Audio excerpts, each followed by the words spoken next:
दरम्यान आज राऊत यांनी कोर्टामध्ये हजर केल्यानंतर नॉन एसी रूम देण्याची मागणी केली। एसीचा त्रास होत असल्याचंही राऊत यांनी कोर्टाला सांगितलं। व्हेंटिलेशन नसल्याची तक्रारही त्यांनी केली। यानंतर नॉन एसी रूम देऊ असं ईडीनं कोर्टात म्हटलं। व्हेंटिलेशन ज्या रूममध्ये त्यांना ठेवलेलं आहे तिथे व्हेंटिलेशन नाही, एक कॉन्फरन्स रूममध्ये ठेवलेलं आहे। त्यामुळे ते हार्ट पेशंट असल्यामुळे त्यांना 6 स्टेन टाकले असल्यामुळे त्यांना त्यांची काळजी, स्वतःची काळजी आणि शिवसेनेची काळजी आहे, म्हणून त्यांनी सांगितलं की मला ज्या ठिकाणी व्हेंटिलेशन असेल त्या ठिकाणी ठेवावं।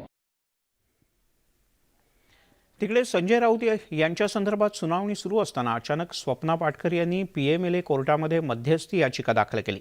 संजय राऊत यांच्या कोठडीमध्ये वाढ करावी अशी थेट मागणी या याचिकेच्या माध्यमातून करण्यात आली। दरम्यान स्वप्ना पाटकर यांच्या वकिलांनी संजय राऊत धमकावत असल्याचा आरोपही कोर्टात केला। मात्र राऊत अटकेत असताना धमकावलं कसं असा प्रश्न पाटकर यांच्या वकिलांना न्यायालयानं विचारला।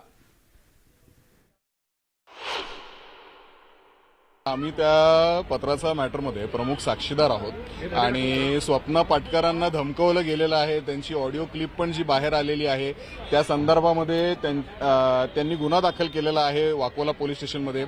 माननीय न्यायालयाने आम्हाला इतकंच सांगितलं की रिमांड जी आहे आरोपीची ही स्टेज नाहीये इंटरव्हेन्शन करण्याची, आणि जर तुम्हाला काही तक्रारी असतील तर तुम्ही एन्फोर्समेंट डायरेक्टरेटकडे तक्रारी करू शकता आणि ते योग्य ती कारवाई करतील। आणि याच्या व्यतिरिक्त जर अधिकारी मंडळी कारवाई करत नसतील आणि जर आपल्याला प्रोटेक्शन मिळत नसेल किंवा आणखीन जर तुमचे काही इश्यूज असतील तर ते तुम्ही योग्य न्यायालयासमोर रिट पिटिशन जर दाखल करायचं असेल तर तुम्ही रिट पिटिशन दाखल करू शकता। कोण स्वप्ना पाटकर? ही स्वप्ना पाटकर खोट्या डॉक्युमेंट, खोट्या डॉक्टरेटसाठी गेले 3 का 2.5 महिने जेलमध्ये होती।